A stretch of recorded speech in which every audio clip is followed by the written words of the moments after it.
இந்த நிகழ்ச்சியை பார்த்துட்டு இருக்கிறவங்க எல்லாருக்கும் என்னுடைய அன்பான வணக்கங்கள். இன்றைக்கு இந்த நிகழ்ச்சியில் என்னோட உரையாடுவதற்காக தமிழ்நாடு தவ்ஹீத் ஜமாத்தின் நிறுவன தலைவர் திரு பி ஜெயினுலாப்தீன் அவர்கள் நம்ம அரங்கத்துக்கு வந்திருக்கிறாங்க. வணக்கம். வாழ்க சார். திராவிடர் விடுதலை கழகத்தின் ஃபரூக் கோவையில் படுகொலை செய்யப்பட்டிருக்கிறார். அந்த படுகொலைக்கு காரணமானவர்கள் நாங்கள் தான் அப்படின்னு சொல்லி சில இளைஞர்கள், இரண்டு மூன்று இளைஞர்கள் சரணடைஞ்சிருக்கிறாங்க. இந்த சம்பவத்தை நீங்கள் எப்படி பார்க்குறீங்க? பொதுவாக இஸ்லாமிய அடிப்படையில் இதை பார்ப்பதாக இருந்தால் ஒருவர் பிறப்பில் முஸ்லீமாக முடியாது.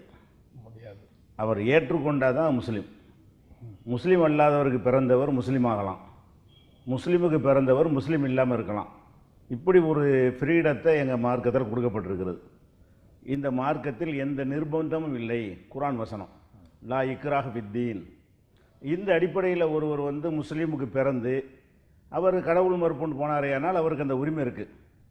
அதற்கான தண்டனை இறைவன் மறுமையில் கொடுப்பார் என்று நாங்கள் நம்பணும். இந்த உலகத்தை பொறுத்த வரைக்கும் அவர் வேறு மதம் மாறி போனாலும் சரி, இஸ்லாத்தை எதிர்த்தாலும் சரி, வேறு கருத்து சொன்னாலும் சரி, அதற்காக வேண்டி அவரை போய் படுகொலை செய்வதற்கு இஸ்லாம் அனுமதிக்கவே இல்லை.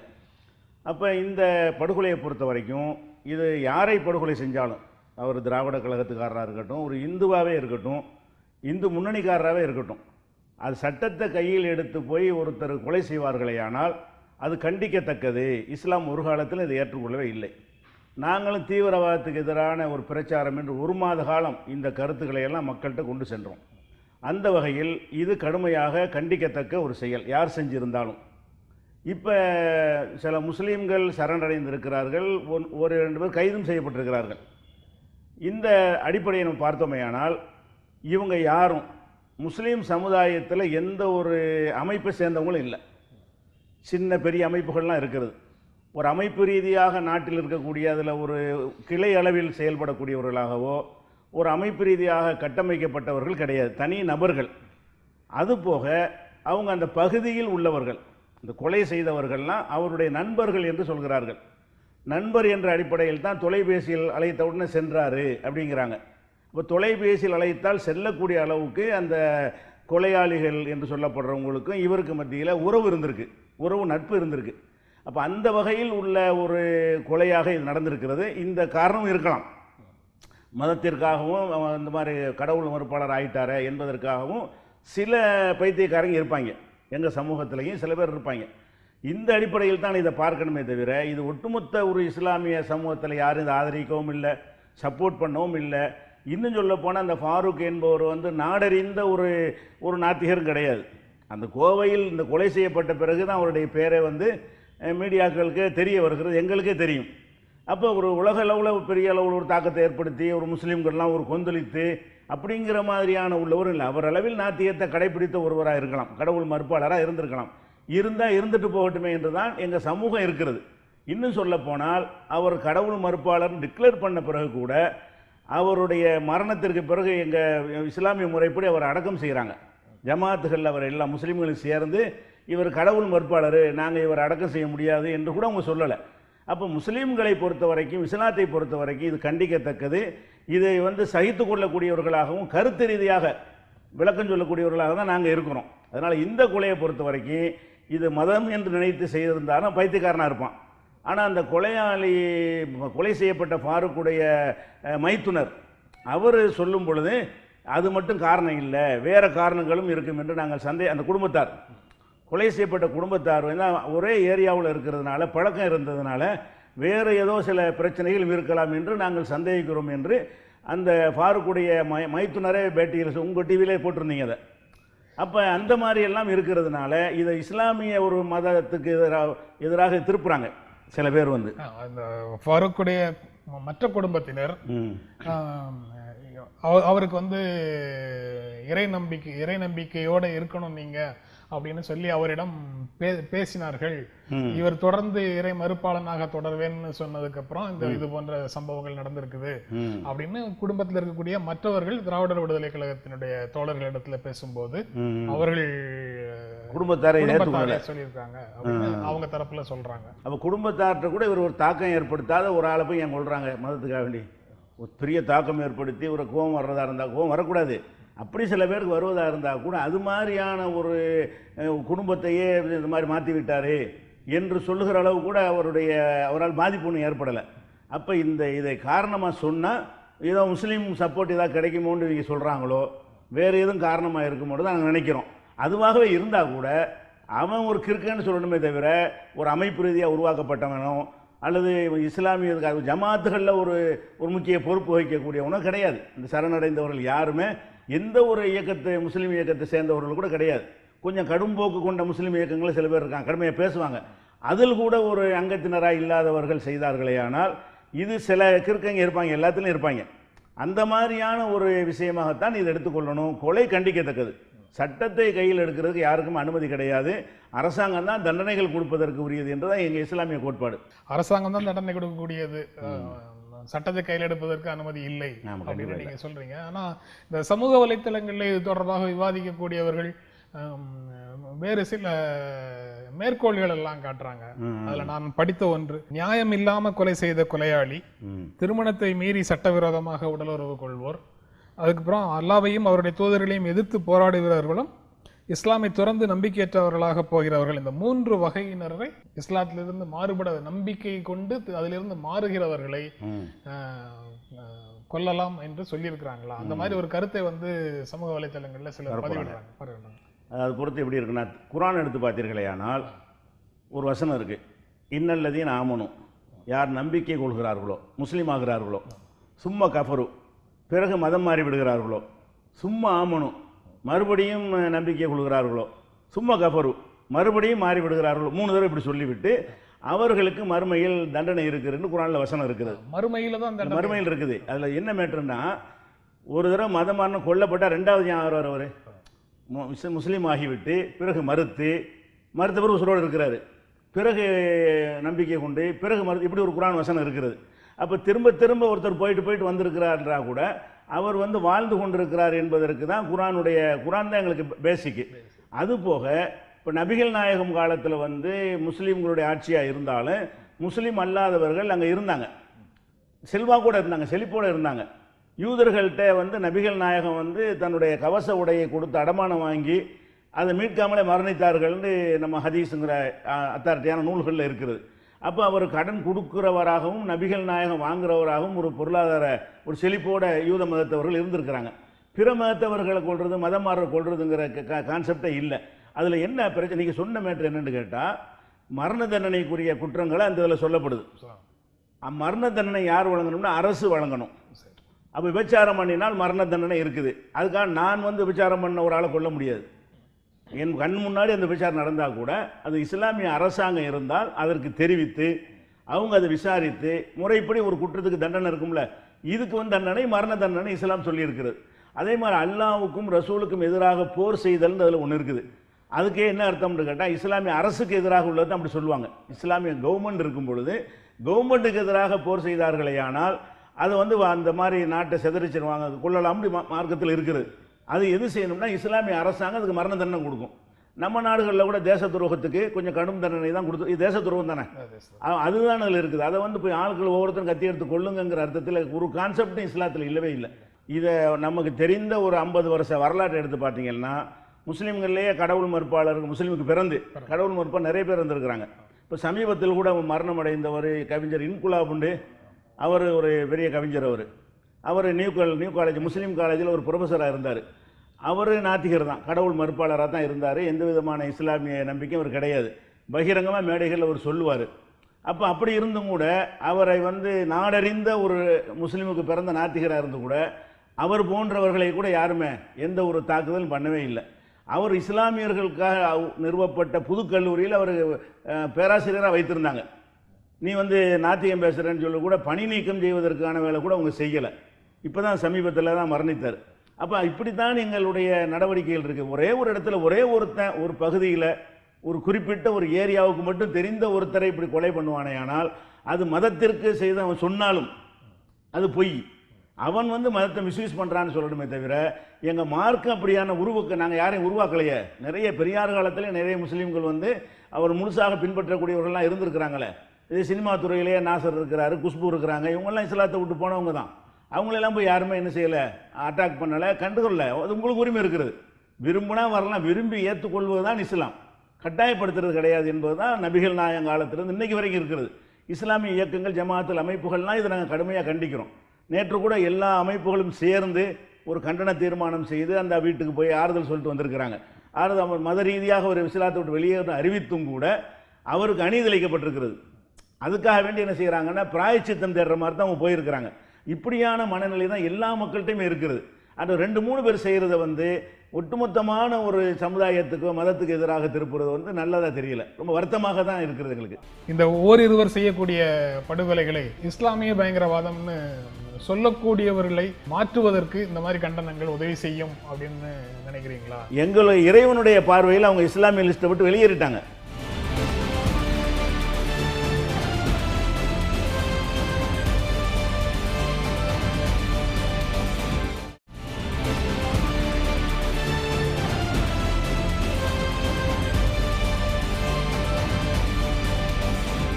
இந்த ஓரிருவர் செய்யக்கூடிய படுகொலைகளை, அந்த பயங்கரவாத செயலை இஸ்லாமிய பயங்கரவாதம்னு சொல்லக்கூடியவர்களை மாற்றுவதற்கு இந்த மாதிரி கண்டனங்கள் உதவி செய்யும் அப்படின்னு நினைக்கிறீங்களா?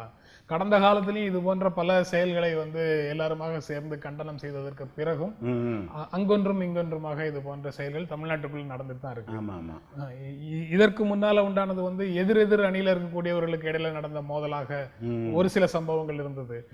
இது இஸ்லாமியர்களுடைய உரிமைகளுக்காக குரல் கொடுக்கிற ஒரு அமைப்பை சேர்ந்த, அந்த அமைப்புல சேர்ந்த ஒருவரை கொலை செய்ததாக இருக்கு. இந்த வேறுபாடுகளை எல்லாம் எப்படி பார்க்குறீங்க? அதாவது இந்த பகுத்தறிவாளர்கள், இந்த திராவிட இயக்கத்தினர்கள் பொதுவாக முஸ்லீம் சமுதாயத்துடைய பாதிப்புகளுக்கு குரல் கொடுத்துருக்குறாங்க. அவர்களுடைய பிரச்சனைகளில் முஸ்லீம்களும் சேர்ந்து பங்கெடுத்து நல்ல தோழமையோடு நட்போடு தான் இருக்கிறாங்க. அப்படிலாம் இருக்கக்கூடிய நேரத்தில் இது செய்வது கண்டிப்பாக ஒரு விதமான கசப்பை உண்டாக்குனாலும் நாம் நினச்சது என்னென்னா, இவங்க பகுத்தறிவாளர்கள் மற்ற மாதிரியான மதவெறியர்கள் மாதிரியான ஒரு நிலைப்பாடை எடுக்காமல் சிந்தனையோடு முடிவெடுப்பார்கள் நாங்கள் நினைத்தோம்.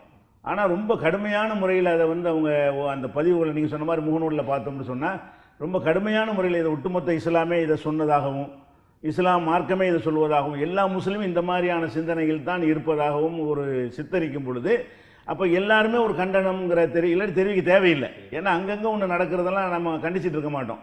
அனைவரும் கண்டிக்கணுங்கிற ஒரு நிர்பந்தம் இல்லை என்று சொன்னால் வேறு மாதிரி இவர்கள் இன்னும் அதை திருப்புவாங்க. இது 2 தனிநபர்களுடைய மேட்டராகத்தான் எடுத்துக்கொள்ளணும், அமைப்பு ரீதியான ஒரு விஷயமாக இது இல்லை. அதுக்காக நிர்பந்தத்தில் கண்டிச்சிருக்கிறாங்க. கண்டித்தால் என்ன ஏற்படும் நாங்கள் நினைக்கிறோம்னு கேட்டால், இந்த திராவிட இயக்கத்தினர்கள் இந்த உண்மையெல்லாம் முஸ்லீம் கணிக்க தான் செய்கிறாங்க என்று புரிந்து கொள்வார்கள் நினைத்தோம். ஆனால் அதுக்கு பிறகும் நீங்கள் பார்த்தீர்களே, ஆனால் கண்டனம் போதுமானதாக இல்லைங்கிறாங்க. கண்டனம்ங்கிறது போதுமானதாக இல்லை என்றால் ஒரு அமைப்பை சேர்ந்தவர்கள் தான் அதை முன்னெடுத்து அவங்களுடைய எங்கள் அமைப்பில் ஒருத்தர் கொல்லப்பட்டார்னு சொன்னால் நாங்கள் தான் அதுக்கு முன்னெடுப்போம். அவங்களுக்கு உதவி செய்வது போகிறது எல்லாமே நாங்கள் தான் செய்வோம். இன்னொருத்தவங்க வருவதை நாங்கள் விரும்ப மாட்டோம். அதே மாதிரி அவங்களுக்கு செய்ய வேண்டிய உதவியை ஆறுதல்கள் எல்லாம் அவங்க தான் செய்யணும். ஏன்னா நம்ம மீது எல்லாருமே நம்பிக்கையற்று அவங்க இருக்கிறாங்க. அந்த மாதிரிலாம் நாங்கள் செய்யலையோ என்பதை நினைத்து கொண்டு நீங்கள் ஏன் அதை முன்னெடுத்து செல்லலைங்கிற மாதிரி அவங்க கேட்குறாங்க. இந்த உடலை கூட அவங்க தான் திராவிட இயக்கத்துக்காரங்க தான் ஆஸ்பத்திரியிலேருந்து பெற்று ஜமாத்தில் ஒப்படைக்கிறாங்க. அதுக்கு பிறகு தான் ஜமாத்தார் கூட அதில் கையில் எடுக்கிறாங்க. இல்லைன்னா என்ன செய்வாங்கன்னா, கொலை பண்ணிவிட்டு எங்களை அடக்கம் பண்ண வரீங்களான்னு கேட்டுருவாங்க. இந்த மாதிரியான ஒரு இது மாறலானா நாங்கள் நினைத்தபடி இது எப்படி எதிர்கொள்ளணும் அப்படி எதிர்கொள்ளாமல் இது ஒரு சமுதாயத்தை இந்த மாதிரி தவறாக ஒரு இந்துத்துவ இயக்கங்கள் என்ன மாதிரி விமர்சனம் பண்ணுவார்களோ அந்த மாதிரி இந்த புர்கா விஷயம் எல்லாத்தையும் எடுத்து தேவையில்லாமல் இதுக்கு சம்பந்தமற்ற விஷயங்கள் எல்லாம் கூட பதிவிடுறாங்க. இது நாங்கள் எதிர்பார்க்காத ஒரு ஆச்சரியமான ஒரு அதிர்ச்சி தரக்கூடியது. பகுத்தறிவாளர்கள்ட்ட நாங்கள் எதிர்பார்க்கல. இல்லை, சாதாரணமாக இதுக்கு முன்னால் இதே போன்ற விஷயங்கள் வரும்போது சில யானைகளுக்கு மதம் பிடிக்குது, அதனால யானைகளே மதம் பிடித்தவை அப்படின்னு சொல்றது இல்ல அப்படிங்கிற மாதிரியான கருத்துக்களை தானே எல்லாரும் சொல்லிட்டு இருந்தாங்க. எல்லாரும் சொல்லிட்டு இருந்தாங்க. ஒரு சிலர் செய்யக்கூடிய தவறு அல்லது ஒரு அமைப்பு செய்யக்கூடிய தவறுக்கு ஒட்டுமொத்தமாக இஸ்லாமிய பயங்கரவாதம்னு சொல்றதோ அல்லது இந்து பயங்கரவாதம்னு சொல்றதோ அல்லது சிவப்பு பயங்கரவாதம்னு சொல்றதோ தவறு அப்படிங்கிற கருத்தை தான் எல்லா தரப்புல இருந்தும் சொல்லிட்டு இருந்தாங்க. ஆனா இப்ப திடீரென்று அப்படி ஒரு இது ஒண்ணு வருது, உணர்ச்சி வசப்பட்ட ஒரு நிலையில ஆச்சரியமா இருக்கு எங்களுக்கு. இது எப்படி அது யார்கிட்ட வருதுன்னு அது இந்துத்துவாக்கள்கிட்ட வந்தால் அதுக்காக காத்துட்டு இருக்கிறாங்கன்னு நினைப்போம். இவங்கள்ட்ட வருவது ரொம்ப வியப்பாக தான் எங்களுக்கு இருக்கிறது. ஆனால் கொலைங்கிறது பாதிக்கப்படும், அது வேற உணர்ச்சி பூர்வமாக அது வருந்தத்தக்கது, அவங்கள பெரிய அளவில் அது பாதிச்சிருக்கலாம். ஆனால் அது பகுத்தறிவாளர்களாக இருக்கிறவங்க அதை எப்படி எடுத்துக்கொள்ளணும் அப்படி தான் எடுத்துக்கொள்ளணும். நாங்கள் கண்டிக்காமல் இருக்கிறோம், அதை நாங்கள் இதை வரவேற்கிறோமா, இப்படியே தொடர்ச்சி தான் நடந்து இருக்கிறதா? ஒன்றுமே இல்லை. முறைப்படி திட்டமிட்டுலாம் செய்வாங்க. அந்த மாதிரியான ஒரு மத அமைப்புகள்லாம் இருக்கக்கூடிய நேரத்தில் எங்கள் அமைப்பில், எங்கள் சமூகத்தில் எந்த ஒரு அமைப்பும் இப்படியான ஒரு கருத்தை சொல்லி யாரையும் உருவாக்கலை. அதாவது எதிர்த்தரப்புல இருந்து ஏதாவது ஒருத்தர் செஞ்சிருந்தாங்கன்னா அவங்களுக்கு வந்து அவங்களுடைய எதிர்வினைகள் வேறு விதமாக இருக்கும். இது நம்மளுடைய நெருக்கமான தோழமையான நேசமான சக்தி அப்படின்னு, நேசமான மக்கள் அப்படின்னு நினைத்திருந்தவர்கள்ல ஒரு சிலர் இந்த மாதிரி செஞ்சிட்டாங்களேங்கிற ஒரு உணர்ச்சிகளின் வெளிப்பாடாக கூட செய்யறாங்க. இதன் மூலமா அவங்க வந்து தங்களை மாற்றிக்கொள்ளணும்னு நம்ம கோரிக்கை வைக்கிறோம். அவங்களுடைய நிலைகளை மாத்திக்கணும்னு சொல்றீங்க. ஆமா, ஏன்னா அந்த மாதிரி இது வந்து அறிவுபூர்வமானுங்க. நாங்களும் சேர்ந்து கண்டிக்கிறோம். அதை கண்டிக்கிறதுல நாங்களும் சேர்ந்து கண்டிப்போமே, அவனை தனிமைப்படுத்துவோமே. அவன் பிறந்த முஸ்லீமாக இருந்தாலும் மார்க்கத்தில் எங்கே சொல்லப்பட்டிருக்குன்னா, ஒரு மனிதன் வந்து ஒருத்தனை கொலை செய்து விட்டானேயானால் அவன் நரகத்தில் நிரந்தரமாக இருப்பான் அப்படின்னு குர்ஆனில் இருக்குது. அப்போ நிரந்தரமாக நரகம் என்பது முஸ்லீம் அல்லாதவனுக்கு உள்ளது என்பது எங்கள் இஸ்லாமிய கொள்கை. அப்போ அவரே முஸ்லீம் அல்லங்கிறோமா நாங்கள்? யார் ஒருத்தரை கொலை செய்கிறாரோ அவர் முஸ்லீமே இல்லை, முஸ்லீம் அல்லாதவர் தான். பிறப்பில் இஸ்லாம் வராதுன்னு நான் சொல்லிட்டேன்ல. ஃபாரூக் எப்படி வந்து பிறப்பில் முஸ்லீமாக இருந்தும் இஸ்லாம் இல்லை டிக்ளேர் பண்ணிட்டாரோ, கொலை செய்தவர்களும் முஸ்லீம் அல்ல தான். ஆமாம், கொலையாளிகள் வந்து முஸ்லீம் பிறந்ததுனால நம்ம முஸ்லீம் நினைக்க முடியாது. ஒரு திராவிட கழக குடும்பத்தில் பிறந்தவர் வந்து பக்திமான் ஆயிட்டார்னா அவரை திராவிட கழகத்துக்காரங்கன்னு சொல்ல மாட்டாங்க. அதில் இருந்தால் தான் சொல்லுவாங்க, அந்த கொள்கையில் நம்பிக்கை இருந்தால் தான் சொல்லுவாங்க. நாங்கள் டிக்ளேர் பண்ணுறோம், இந்த மாதிரி கொலை செய்பவர்களுக்கு நிரந்தர நரகம் என்று குர்ஆனில் இருக்கிறது. அப்போ நிரந்தர நரகம் என்பது வந்து முஸ்லீம் அல்லாதவர்களுக்கு வழங்குகிற தண்டனை என்று எங்கள் மத நம்பிக்கை. அப்போ எங்கள் மத உலகத்தில் முஸ்லீம் லிஸ்ட்டில் அவங்க இருக்கலாம், எங்களுடைய இறைவனுடைய பார்வையில் அவங்க இஸ்லாமிய லிஸ்ட்டை விட்டு வெளியேறிட்டாங்க. இது நீங்கள் வந்து மாற்று மதத்தினருடைய கேள்விகளுக்கு பதில் சொல்லி நிகழ்ச்சிகளை நடத்தியிருக்கிறீங்க, நம்பிக்கை இல்லாதவர்களுடைய கேள்விகளுக்கு பதில் சொல்லி நிகழ்ச்சிகளை நடத்தியிருக்கிறீங்க. ஆனால் நீங்கள் சொல்கிற இந்த விளக்கங்கள் வந்து இந்த சமூகத்திலேயே இருக்கக்கூடிய ஒரு சிலருக்கு இன்னும் எட்டவில்லை அப்படிங்கிற மாதிரி தானே அர்த்தமாகும். ஆமாம், சில பேருக்கு எட்டவில்லை, எட்டுறதுக்கு முயற்சி பண்ணுறோம். ஆனால் அதிகமான பேருக்கு எட்டி இருக்கிறது. அதனால அந்த கருத்தெல்லாம் இப்போவே இல்லை. அந்த மாதிரி சிந்தனைகளே எங்கள் மக்களுக்கு வராத அளவுக்கு மாற்றங்கள் வந்திருக்கிறது. உடனே கண்டிச்சாங்க எல்லா முஸ்லீம் அமைப்புகளும். இதை ஒரு நாத்திகனை தான் கொண்டுட்டாங்க அப்படின்னு யாருமே ஒரு மௌனம் கூட காக்கலை. நீங்கள் தமிழ்நாட்டில் இது மாதிரி ஒரு சம்பவம் அங்கே தனி நிகழ்வாக இதோட முடிஞ்சிடணும், இது போன்ற செயல்கள் இனி தொடர்ந்து தமிழ்நாட்டில் நடக்கக்கூடாது, இது தமிழ்நாட்டினுடைய நிம்மதியை குலைப்பவர்கள் யாராக இருந்தாலும், எந்த ஜாதி எந்த மதத்தை சேர்ந்தவர்களாக இருந்தாலும் அவர்கள் மேலே உடனடியாக நடவடிக்கை எடுக்கணும், அவர்கள் தண்டிக்கப்பட வேண்டியவர்கள் அப்படிங்கிற இந்த நிகழ்வுக்கான கண்டிப்பா நிலைப்பாட்டையும் நீங்க எடுக்கிறீங்க. தொடர்ந்து அமைதி மார்க்கம் தான் இது, வன்முறையை முற்றிலுமாக இளைஞர்கள் கைவிட வேண்டும் அப்படிங்கிறதுக்கான தொடர்ச்சியான பிரச்சாரத்தையும் நீங்க தொடர்ந்து சொல்லிட்டு தான் இருக்கிறீங்க. அது இன்னும் அதிகப்படுத்த வேண்டிய காலம் வந்திருக்குன்னு அதிகம் கண்டிப்பா செய்யும். இந்த மாதிரி நம்ம ரொம்ப நம்பிக்கை வைத்திருந்த பகுத்தறிவாளர்களை இந்த மாதிரி புரிந்து கொள்கிறார்கள் என்று சொன்னால் நம்ம இன்னும் கொஞ்சம் தெளிவாக மெசேஜை கொண்டு போகணும். முஸ்லீம்களை பற்றி உள்ளுக்குள்ள அவங்களுக்குள்ளே வந்து இந்த உள் சந்தேகம் இருந்திருக்கும். ஆள் மனசில் வந்து ஏதோ நண்பர்களாக வைத்திருக்கிறாங்களே, உள்ளுக்குள்ளே இவங்க இப்படிப்பட்ட ஆள்கள் தானோன்றது அவங்க உள்ளத்தில் கூட இருக்குமோன்னு இப்போ நினைக்கிறோம் நாங்கள். இது நேரத்தில் வெளிப்பட்டுருக்குண்டு.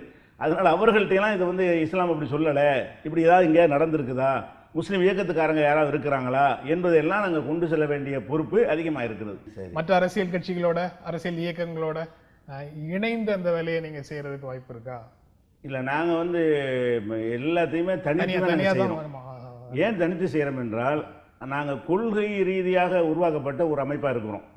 அப்போ எல்லாமே அந்த பேசிக்கை விட்டு விலகாமல் இருக்கணும். ஒரு போராட்டமாக இருந்தாலும், ஒரு ஆர்ப்பாட்டமாக இருந்தாலும், ஒரு பொது மேடையாக இருந்தாலும் இந்த மாதிரி இருக்கணும்னு நாங்கள் நினைக்கும் பொழுது இதில் தான் நினைய முடியும். ஒரு பொது மேடையில் வச்சு பொது சட்டம்னு ஒரு கருத்தரங்கு நடத்துகிறோன்னு வைங்களேன், அவர்களையும் மேடையில் ஏற்றும் பொழுது அவர்கள் நாங்கள் எந்த நிலைப்பாட்டில் இருக்கோமோ அதுக்கு மாற்றமாக கூட அவங்க பேசிடுவாங்க. அதில் தேவையற்ற சங்கடங்கள்லாம் வந்துடும். அது மாதிரி வந்து ஒரு போராட்டத்தில் ஈடுபடும் பொழுது கூட நாங்கள் ஒரு நிறைய புகைப்பிடிக்கக்கூடாது, மது அருந்தக்கூடாது, இந்த மாதிரியான ஆட்கள்லாம் இல்லாத வகையில் நாங்கள் ஒரு கண்ட்ரோலாக பெண்களையெல்லாம் அழைத்து நடத்துகிறோம். இதில் இணைந்து செய்யும் பொழுது அவங்களுக்கு சாதாரண விஷயம், ஒரு புகைப்பிடித்தலாம் ஒரு சாதாரண விஷயமாக போயிடும். அப்போ அவங்களுக்கு மனச்சங்கடங்கள் ஏற்படுங்கிறதுக்காக வேண்டி இணைந்து செய்தல் என்பதை நாங்கள் தவிர்த்து வர்றோம். இணைந்து செய்கிறதுனால இப்போ இணைந்து தான் உழவு செஞ்சாங்க, செஞ்சு அந்த கசப்பு இருக்கத்தானே செய்யுது. எங்களை தவிர இணைந்து தான் எல்லாரும் செஞ்சாங்கல்ல. செஞ்சு இருந்தும் கூட அவங்க அதை ஏன் சமுதாயத்தை அவங்க புரிஞ்சுக்கிறல? முஸ்லீம்களோட இணைந்து பல போராட்டங்கள் எல்லாத்துலேயும் அவங்கள சகோதரர்களாக தான் எல்லா இயக்கங்களும் அழைத்து செஞ்சாங்க. அவ்வளவு நெருக்கங்களை வைத்திருக்கும் பொழுது ஏன் இந்த முஸ்லீம்களை பற்றி அப்படியான ஒரு எண்ணம் அவங்களுக்கு வந்துச்சு? நீங்க அமைப்பு ரீதியாக பல்வேறு சீர்திருத்தங்களுக்காக உள்ளுக்குள்ள போராடிட்டு இருக்கீங்கல்ல, அதுல கடுங்கோட்பாளர்களிடத்துல இருந்து உங்களுக்கு இந்த மாதிரியான நெருக்கடிகள் வந்திருக்குதா? அது ஆமா, எனக்கு இருக்குல்ல. எனக்கு நம்ம சீர்திருத்தம் பண்றதுனால எங்க சமூகத்தில் உள்ளவர்கள் சொல்றாங்கல்ல பகுத்தறிவாளர் கொண்டுட்டாங்கன்னு, எங்க சமூகத்தில் உள்ளவர்கள் எங்க மக்களை கொலை பண்ணியிருக்காங்க நிறைய. எங்க அமைப்புல உள்ளவர்களையே இந்த ஒரு கொள்கையை சொன்ன காரணத்திற்காக வேண்டி அடித்தே கொலை செய்திருக்கிறார்கள், வெட்டப்பட்டிருக்கிறார்கள். நானே வெட்டப்பட்டிருக்கிறேன். எங்கள் மக்கள்கிட்ட இந்த கருத்துக்களை கொண்டு செல்லும் பொழுது அதெல்லாம் ஒரு பொது வாழ்க்கையில் இருக்கிறவங்க அதை எதிர்பார்த்து தான் இறங்கணும். அது அதுக்காக கலங்கிடக்கூடாது. இப்போ எங்களே கொலை பண்ணிட்டா கூட அதுக்காக நான் கலங்கிட மாட்டோம். அதெல்லாம் நடக்கும்போது எதிர்பார்த்தா நம்ம இறங்கணும். அவங்களும் அந்த திராவிட இயக்கத்துக்காரங்களும் இப்படி நடந்துச்சுன்னு இது ஆச்சரியமாக இருக்கிறது. பொதுவாக இதை நியாயப்படுத்துறதுக்கு நான் சொல்லலை. அவங்களுடைய மனநிலை எப்படி வரணும்னு கேட்டால், நாம் எடுத்துக்கொண்ட இந்த ஒரு விஷயத்திற்கு பல விதங்களில் பல பேர் நம்மளை எதிர்ப்பாங்க, பல இடையூறுகள் வரும், அதுக்கெல்லாம் நாங்கள் அஞ்சாமல் இறங்குவோம் என்று அதை கருதி இருந்தால் இது வந்திருக்காது. நீங்கள் இஸ்லாமியர் இருவர் இது போன்ற செயல்களை செய்யும் போது மார்க்கத்தை சரியாக அறிந்து கொள்ளாமல் அவர்கள் செய்த தவறு அப்படின்னு சொல்றீங்க. அதே சட்டத்தை கையில் எடுத்துட்டு வேறு மதத்தை சார்ந்தவர்கள் யாராவது ஒருத்தர் செய்யும் போது அவர்கள் கடுமையாக பார்க்கப்படுகிறார்கள் எல்லாருடைய பார்வையிலையும். அதுக்கு என்ன வித்தியாசம் என்றால், இப்போ நான் சொன்னல, இப்போ எல்லா இஸ்லாமிய அமைப்புகளுமே எதிர்க்கிறோங்கிறோம். எந்த அமைப்பை சேர்ந்தவர்களும் இதை ஆதரிக்கலைங்கிறோம், உடனே கண்டிக்கிறோங்கிறோம். ஆனால் வேற இப்போ மதத்தில் உள்ளவங்க இந்துத்துவாவில் கொலை செய்கிறாங்கன்னு வைங்களேன், உடனே அதை விட்டு கொடுப்பாங்க, அதை நியாயப்படுத்துவாங்க. அது அப்படி கிடையாதுன்னு என்ன செய்வாங்க, சொல்லுவாங்க. அதை கண்டிக்கவும் மாட்டாங்க. அப்போ அந்த வித்தியாசம் இருக்கும் பொழுது தான் இப்போ எல்லாமே அந்த அமைப்புகள்லாம் சேர்ந்து அதில் உடன்படுறாங்க.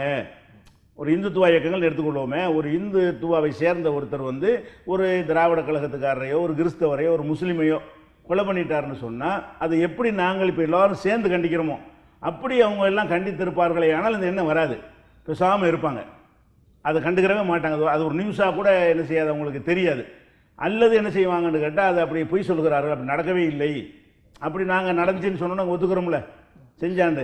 பெரும்பான்மை அப்படி ஒரு சம்பவம் நடந்தால் பெரும்பான்மையான அரசியல் கட்சிகள் கண்டனம் தெரிவிக்குது, அவங்க தெரிவிக்கிறாங்க. நான் அவங்கள கண்டிக்கவே இல்லையே. நாம் யாரை கண்டிப்போம்னா மத ரீதியான வெறியூற்ற இயக்கங்களை மட்டும் தான் நாங்கள் கண்டிப்போம். இந்து சமுதாயத்தை நாங்கள் இதுவரைக்கும் கண்டித்தது கிடையாது. இந்து மக்கள் அப்படி கிடையாதுன்னு நாங்கள் சொல்கிறோம். இந்துக்களோ கிறிஸ்தவ எந்த மதத்துக்காரங்களும் அனைவரும் இப்படி இருக்கிறாங்கன்னு நாங்கள் சொல்லலை. மதத்தின் பெயரால் இயக்கம் நடத்துகிறவர்கள் என்ன செய்கிறாங்கன்னு கேட்டால், மதவரியை தூண்டி இயக்கம் நடத்துகிறவங்க இந்த மாதிரி கொலைகள் நடக்கும் பொழுது ஒரு முஸ்லீம் ஒருத்தன் ஒரு இந்துத்துவாவை ஒரு ஆளை கொலை பண்ணிட்டாருன்னா அது பெரிய எல்லாரும் சேர்ந்து கண்டிக்கட்டும், அது தவறு, நாங்களும் கூட கண்டிப்போம் அதை. அதே நேரத்தில் ஒரு இந்துத்துவா ஒரு ஆள் முஸ்லீம் கொலை பண்ணாருன்னு சொன்னால் ஏன் மௌனமாக இருக்கிறாங்க? எங்களை மாதிரி கண்டித்திருக்கிறார்களா? இந்த சம்பவத்தில் எப்படி நாங்கள் எல்லாரும் சேர்ந்து எங்கள் மதத்தில் பிறந்த ஒருத்தனாக இருந்து கூட நாங்கள் அதை கண்டிக்கிறோமே, அந்த மாதிரி அவங்க கண்டித்திருந்தார்களே. ஆனால் அப்படி ஒரு அவங்களுக்கு எதிரான கடும் சிந்தனை எங்களுக்கு வந்திருக்காது. அவங்களும் கண்டிக்க எங்களை மாதிரி அவங்களும் செய்யட்டுமே. இந்து மதத்தில் நாத்திகர்களையும் உள்ளடக்கியது அந்த மதம்னு சொல்லி எல்லாரும் ஏற்றுக்கொள்றாங்க. ஆமாம், இப்போ நீங்க சொல்ற விளக்கத்தில் அது புரியுது. ஆனா சாதாரணமாக நாத்திகத்துக்கு இஸ்லாமுக்குள்ள இடமில்லைங்கிற மாதிரி ஒரு புரிதல் தான் பரவலாக இருக்கு. இல்லை, இடமில்லைங்கிறது அந்த எந்த அர்த்தத்தில்னு வழங்கணும். இடமில்லை, பல தெய்வ நம்பிக்கைக்கு இஸ்லாத்தில் இடமில்லை. அதே நேரத்தில் முஸ்லீமா பிறந்த ஒருத்தன் அதுதான் சரின்னு போனால் விட்டுருவோம், இருந்துக்கிட்டு செய்யக்கூடாதுங்கிற அர்த்தம். அதாவது இருந்து கொண்டு செய்வதற்கு இடமில்லை. முஸ்லீம் என்று சொல்லி கொண்டால் நீ நாத்திகத்தில் இருக்கக்கூடாது. நாத்திகம் உனக்கு வேணும்னா நாங்கள் குறிக்கிட மாட்டோம், நீ நாத்திகத்தில் இருந்துட்டு போ. அந்த எப்படி வெளியில வந்துட்டேங்கிறத அவர் எப்படி சொல்லணும்? வெளியில சொல்ல இந்த சொல்றாருல, நாத்தியத்தை பிரச்சாரம் பண்ணார்ல, டிக்ளேர் பண்ண, அது போதும். அவர் இல்லைங்கிறத டிக்ளேர் பண்ணிட்டாரு.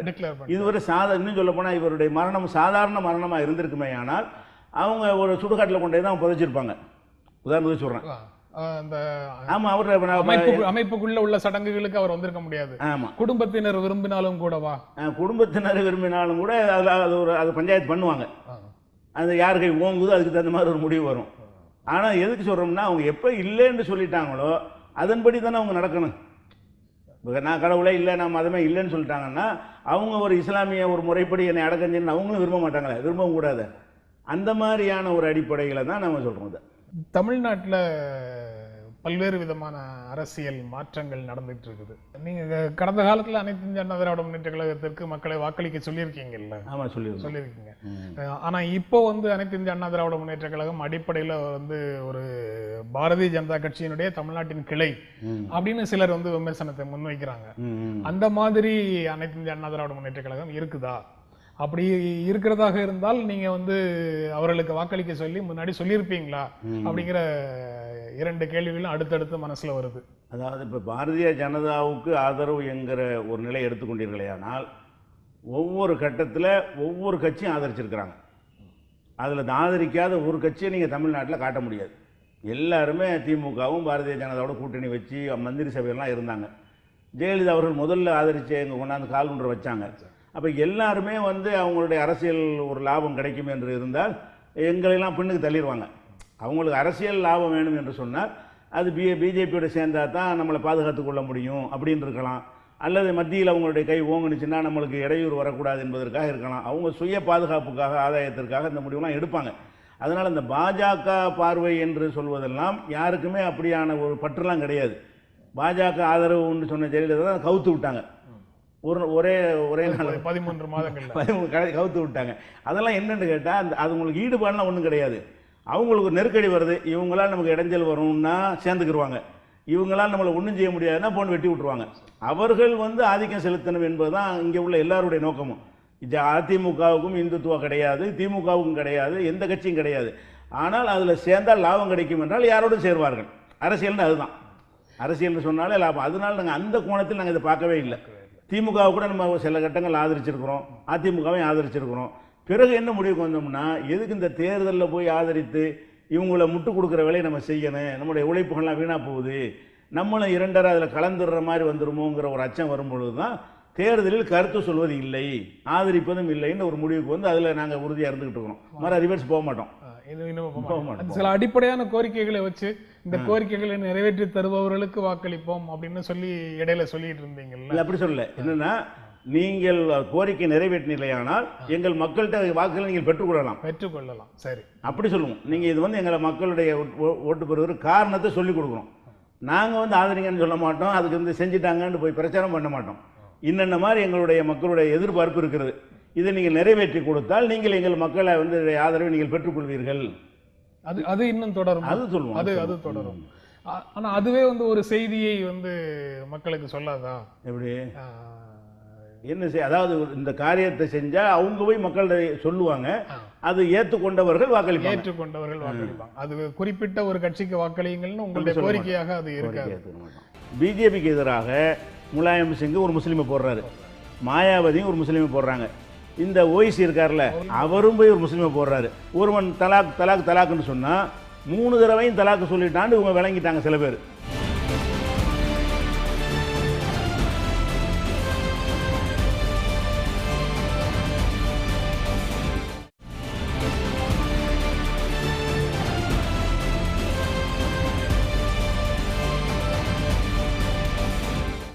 இவ ஜெயலலிதாவினுடைய மறைவுக்கு பிறகு இருக்கக்கூடிய தமிழ்நாட்டின் அரசியல் சூழலை எப்படி நீங்க பார்க்குறீங்க? அங்க வந்து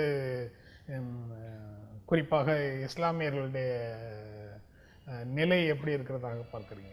எல்லா அடிப்படையில் எந்த மாற்றமும் இல்லை, தமிழ்நாடு அமைதியாகவே இருக்கு, எந்த விதமான நெருக்கடியும் இல்லை அப்படின்னு பார்க்குறீங்களா? எப்படி பார்க்குறீங்க?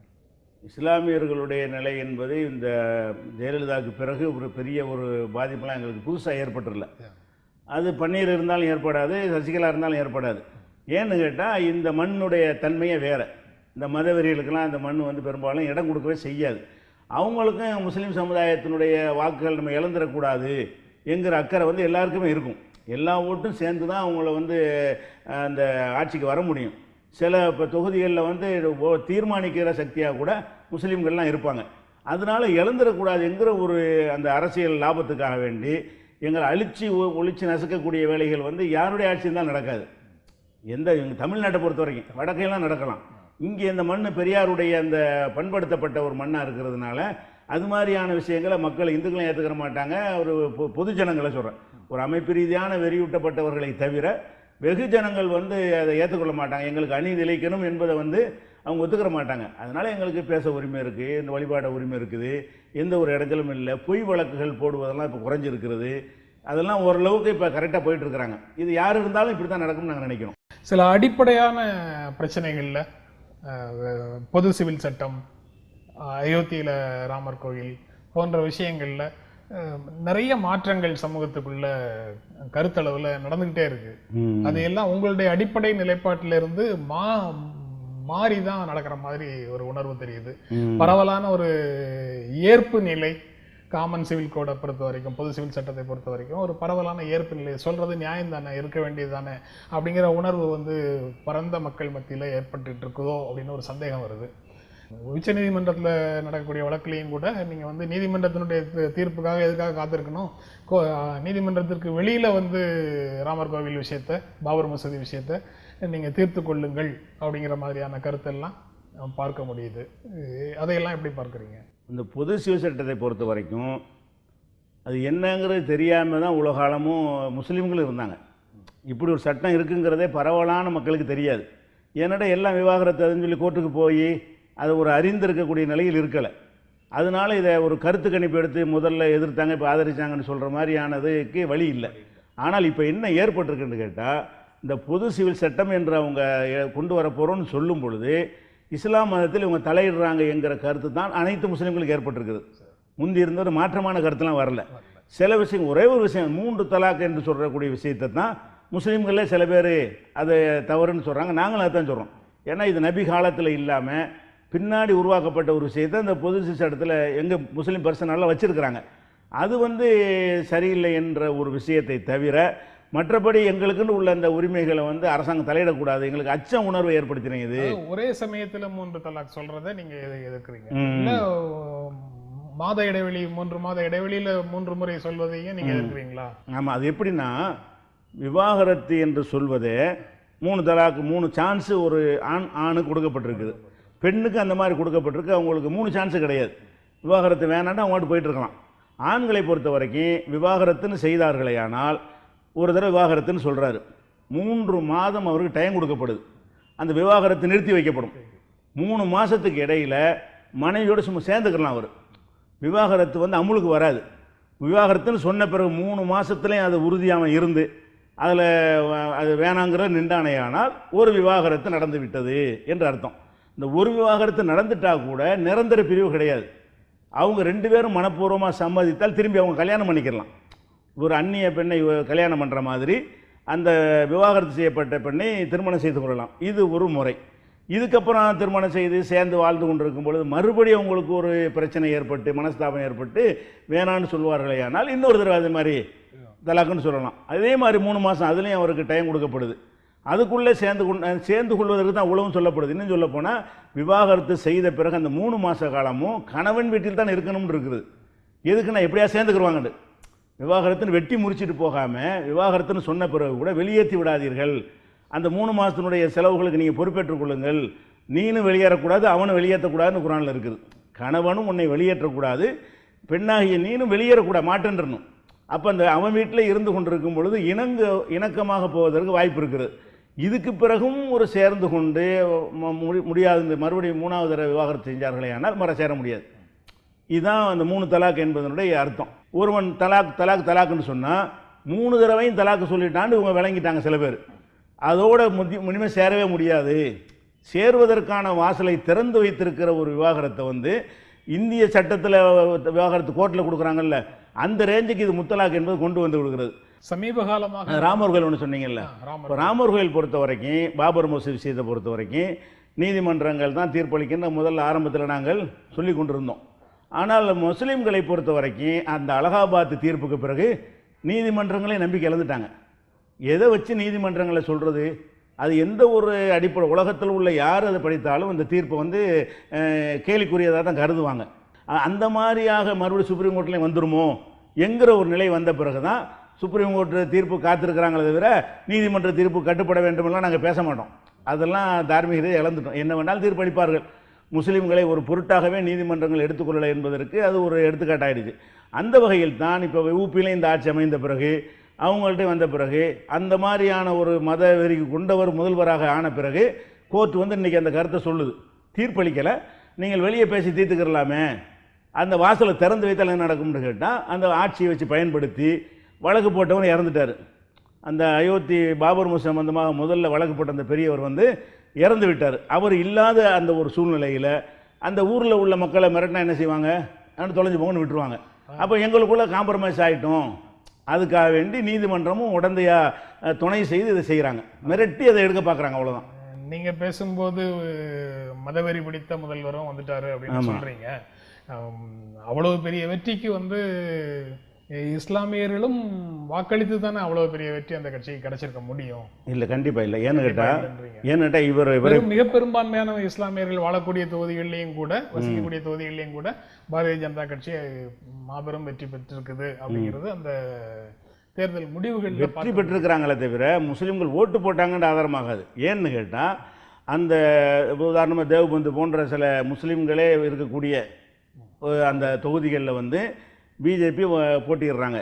பிஜேபிக்கு எதிராக முலாயம் சிங் ஒரு முஸ்லீமை போடுறாரு, மாயாவதியும் ஒரு முஸ்லீமை போடுறாங்க, இந்த ஓய்சி இருக்கார்ல அவரும் போய் ஒரு முஸ்லீமை போடுறாரு.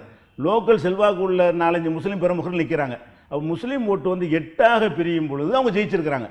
முஸ்லீம்கள் ஓட்டு போட்டு ஜெயிக்கலை, முஸ்லீம் ஓட்டு செதறி போன அசாமில் ஜெயிச்ச மாதிரி. அசாமில் முஸ்லீம்கள் வந்து தான் வர முடியும், முஸ்லீம்கள் ஆதரவு அப்படி இருக்குது, முஸ்லீம் ஆதரவு அப்படி துண்டு துண்டாக காஷ்மீருக்கு அடுத்து அசாமில் அதிக முஸ்லீம்கள் இருக்கிறாங்க.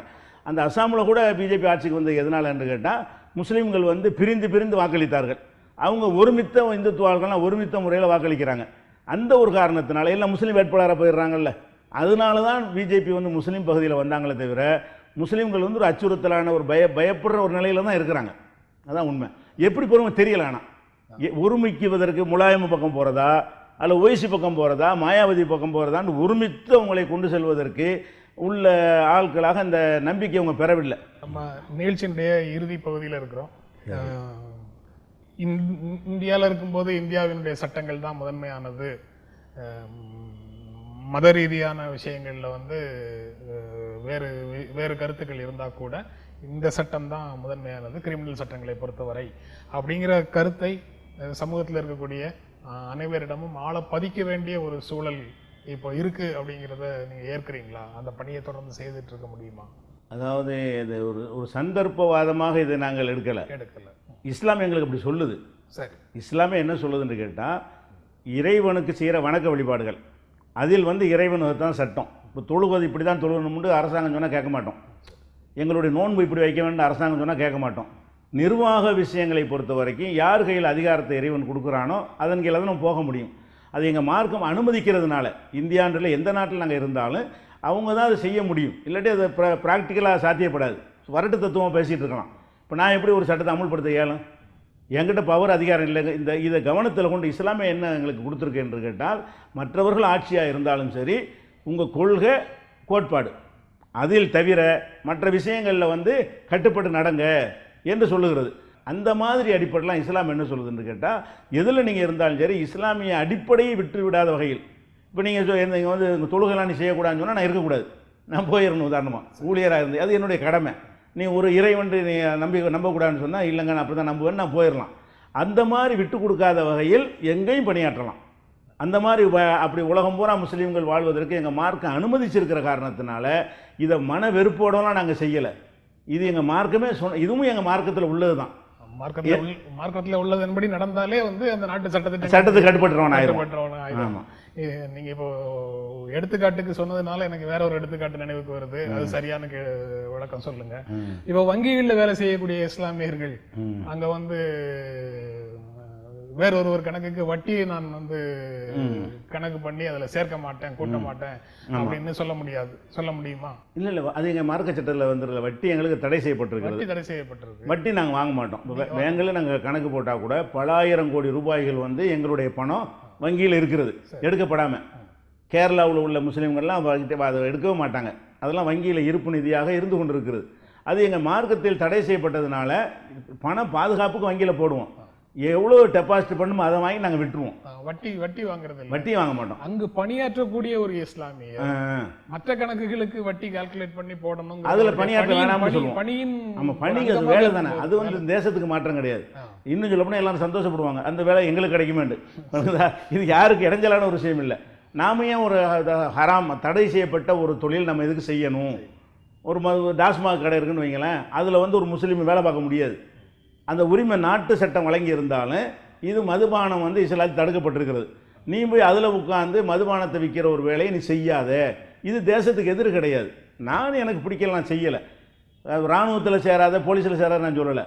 என்னுடைய வாழ்க்கை வாழ்வாதாரத்துக்குரிய ஒரு வேலை வாய்ப்பு அது மார்க்கம் தடுத்ததாக இருக்குமே, ஆனால் நான் ஒதுங்கிக் கொள்வேன். அதை நம்புகிறவங்களுக்கு இன்னொரு வாய்ப்பு கூடுதலாக கிடைச்சிருமே தவிர இது தேசத்துடைய எந்த நலனுக்கு இது பாதிக்காது. அது மூடிட்டே போன ஆள் யாரும் கிடைக்காம மூடிட்டு போனால் இன்னும் அதிக நன்மை தரக்கூடியதாக தான் ஆகும். இந்த நிகழ்ச்சியில் பங்கேற்று உங்களுடைய கருத்துக்களை பகிர்ந்து கொண்டதற்கு எங்கள் நெஞ்சார்ந்த நன்றி. மீண்டும் சந்திப்போம். நன்றி, வணக்கம்.